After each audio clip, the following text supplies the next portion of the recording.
Hello and welcome to Frontrunner Motorsport and a very late review of the Imola Grand Prix that was on yesterday.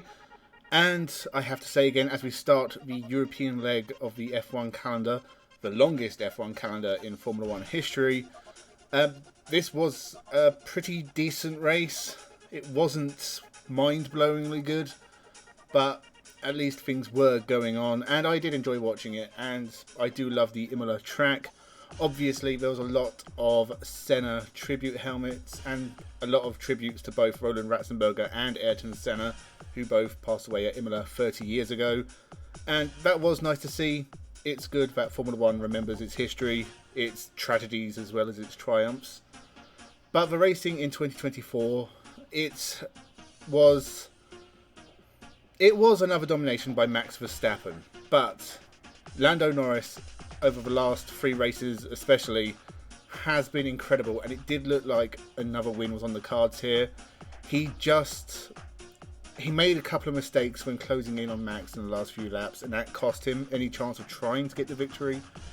Obviously, if he had been able to get up close, we don't know what would have happened. Lando Norris is definitely the driver in form right now, and if he keeps it up, there's going to be more wins available this year, and that could put him in title contention. Max hasn't gotten away like he has in previous years, or last year especially. He's had a retirement already at Australia due to mechanical failure, so it's not impossible for someone to keep pace with him, and at the moment McLaren look like the team who are most capable of doing it, and they are challenging Red Bull because both Lando Norris and Oscar Piastri are scoring very good points at every race. And we saw at this one, for the first time really this year, Sergio Perez really struggled, knocked out in Q2 and couldn't really make much progress through the race. He only finished 8th, so McLaren scored more points than Red Bull at this race, despite Max winning. Now Max looked like he was having issues, I'm not sure what they were, and obviously if he didn't have that, maybe he would have won this race easily, but it feels like in 2024 it's more difficult for him than it was in 2023, and that's a good thing. He's still dominating the racing, and that's because even as good as the Red Bull is, Max Verstappen is also really good. He's qualified on pole for every race this year. That's not just car performance, that's driver stability, like just the ability not to make a mistake at any point on a qualifying lap at any race so far. That is incredible. You can't deny that Max Verstappen really is, at the moment at least, a master of his craft. But Lando Norris has come a long way, and he really is putting forward the closest thing to a challenge Max Verstappen has had in the last couple of years. And I do feel bad for Sergio Perez because I think he is being made to look really bad at the moment. But before this race, he hadn't finished outside the top 5. But this was a bit of a poor showing from him. And I've said it before in other videos, I can see him being replaced, at least at the end of the year.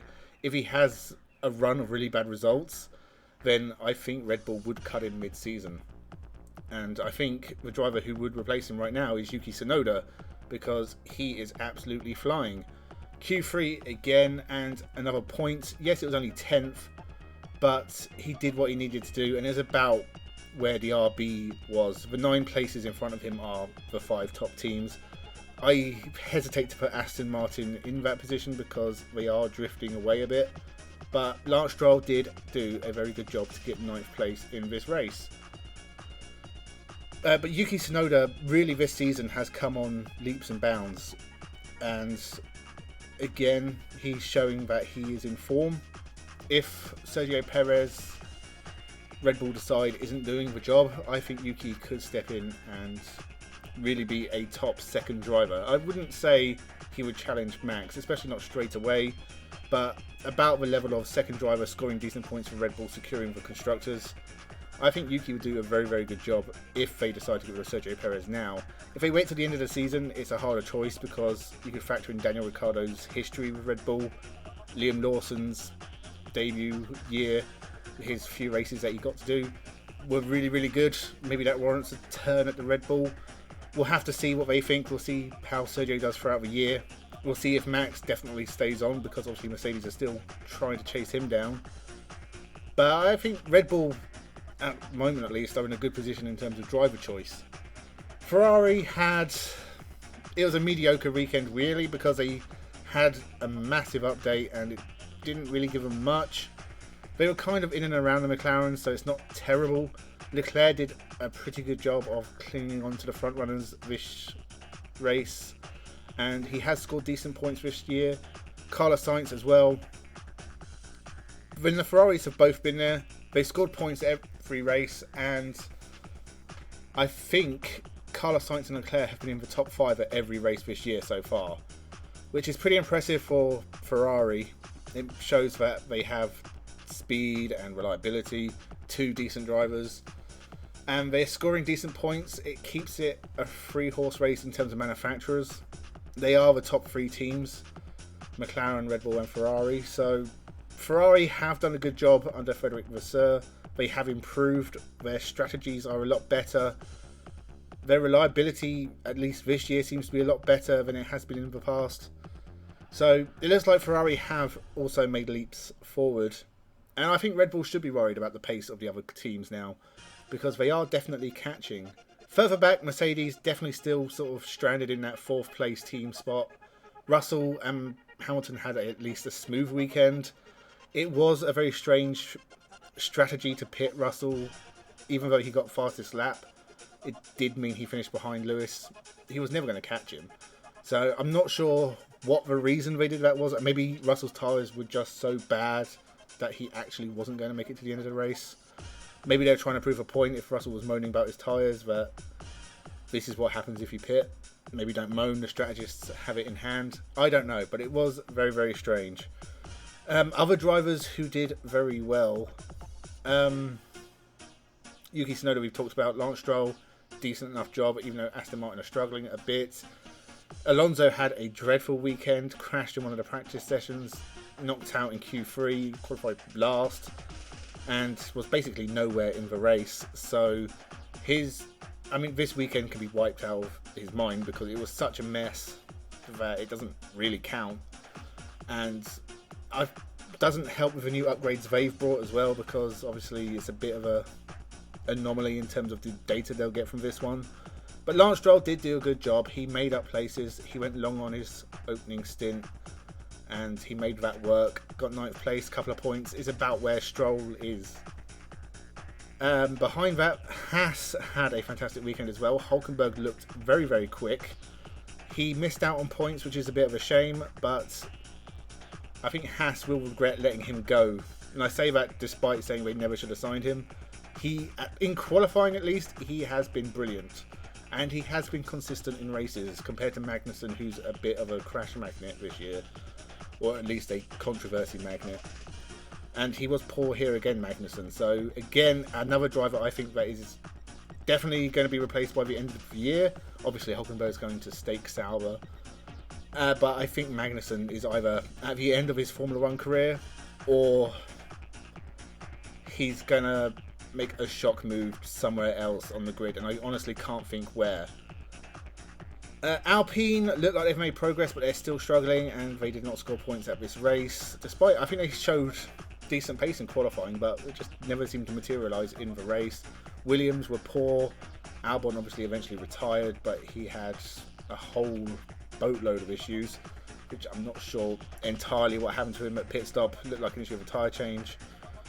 I'm missing a team. Stake, honestly, I don't think we saw them on camera once. They were just so far down the field, no pace. Not very interesting, apparently, because I do not remember seeing them at all. So I think that's about where Stake are. They are the bottom team at the moment, definitely on results. But Williams and Stake are the only ones who haven't scored points yet, at least. I forgot Daniel Ricciardo. It was okay outside the points again, but at least he finished. I think everyone finished except Albon, so it was at least a very clean race. Some of the support races were a bit messy. Formula 3 especially, the sprint race was really bad. But the Formula 1, it was clean. It was entertaining enough. The strategies were interesting. And It was fun watching Lando trying to close down Max at the end. It had its dull moments this Grand Prix, but it was okay. And I do like Imola. I think it's a fantastic racetrack, and I'm glad it's back on the calendar, because obviously we missed it last year because it flooded. And hopefully we get to see it on the calendar for years and years to come. Next up is a big one on the Formula 1 calendar, the Monaco Grand Prix. Very, very exciting. It's tempting just to say whoever qualifies pole will win the race, and Max has qualified pole for every race this year so far, so Max should easily get this one. I don't know how this track will affect the different cars. Red Bull were quick here last year.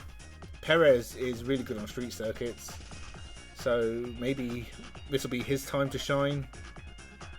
Last year, obviously, we had the weather playing a part as well. Alonso finished second, didn't he? Because, he was running in second. I can't remember what. Something happened with Alonso last year. Monaco offers a very different challenge, at least, so it'll be fun to see what happens at the harbour, knowing, of course, that there won't be a lot of overtaking. And at the moment, the weather's brilliant, so if it's like that as well, the weather won't be a factor. It'll be an interesting one. I think the only really predictions I can suggest is that Hamilton's going to have another difficult year stuck behind someone, not being able to overtake, because that seems to happen to him every year at Monaco, in at least the last few years. And Williams and Sauber will be at the back. They're the only predictions I'm willing to make. Honestly, if Verstappen gets pole without a mechanical failure or any problems in the pits, he will be impossible to beat at Monaco. And it's down to the other drivers to find that extra few seconds, a few tenths of a second in qualifying to beat him. And that keeps it very, very exciting.